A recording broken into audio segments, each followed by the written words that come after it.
శ్రీశైలం వచ్చినాం. సో మా సగర సంఘం వల్ల రూమ్స్ అనమాట. భోజనాలు అవి చేసి ఇట్లా కూర్చున్నాం. పైన సెకండ్ ఫ్లోర్ మాది. సో మొత్తం మాత్రం ఇట్లా ఉంటుంది. ఇక్కడ కవిత కూర్చున్నది, నన్ను తీస్తాను, నేను కవితని తీస్తా. అక్కడ కృష్ణవేణి కూర్చున్నది, ఇక్కడ మా వాళ్ళు అంటున్నారు. అక్కడ భోజనశాల, వీళ్ళంతా మా వాళ్ళే అనమాట, క్యాస్ట్ వాళ్ళే. దాదాపు ఇంత పెద్దగా ఉంటుంది అన్నమాట సెకండ్ ఫ్లోర్ వరకు. ఇంకా ఉందో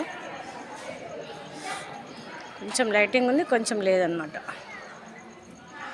శ్రీశైలంలో వసతి గృహం సగర్లేదు మాది.